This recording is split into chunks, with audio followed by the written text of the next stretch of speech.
Mode is veel meer als net materiaal, dit is een expressieve medium wat mensen in staat stel om identiteit oor te dra, selfvertrouwen te bevorderen en deur die sociale dimensies van die leven te navigeer.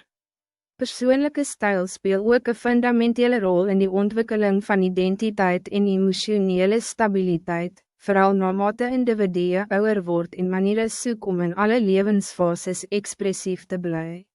Kan een saamgestelde klerekas echter werkelijk verander hoe individue voel, hoe hulle optree en hoe hulle met ander verband hou.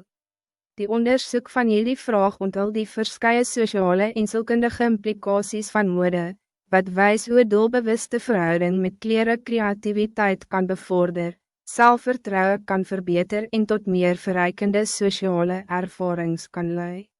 Mode word dikwels as een oppervlakkige belangstelling beskou, maar die impact daarvan strek veel dieper als materiaal of pasvorm. Mode is een sielkundige mechanisme met betekenisvolle effecten op selfbeeld, identiteit en sociale interacties. Klere is beide esthetische en expressieve instrument wat deur individue gekies word, nie net vir hul voorkoms nie, maar ook om een mense waardes oor te dra. Vir baie weerspeel een mens eie voorkoms sociale status en ambitie. Deur dit te doen, benut individue mode as een middel tot beide nakoming en rebellie, sowel as selfbeskerming en selfbevordering. Mode gaan nie net oor klere nie, maar dit gaan ook daaroor om jouself met intentie en identiteit aan die samenleving voor te stel. Mode dien as een strategische sielkundige buffer. Voor baie mense gaan klere oor beskerming, nie net teen die elemente nie, maar ook teen oordeel en selftwyfel. Dit laat die persoon toe om te bepaal hoeveel om van hul ware self te openbaar.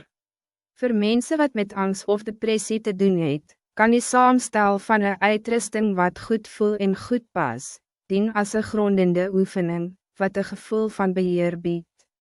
So word die sielkunde van klere meer as een oefening in die uitvoering van identiteit, maar ook oor die regulering van ons baie en ons daaglikse optrede.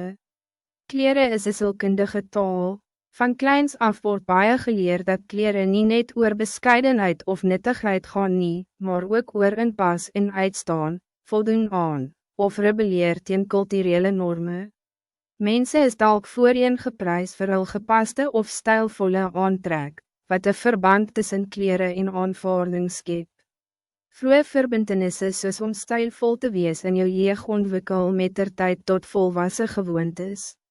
Klere kan een subtiele maar krachtige symbool van behoort word, of dit nou tot subculture, godsdienstige sektes, politieke bewegings of sociale klasse is.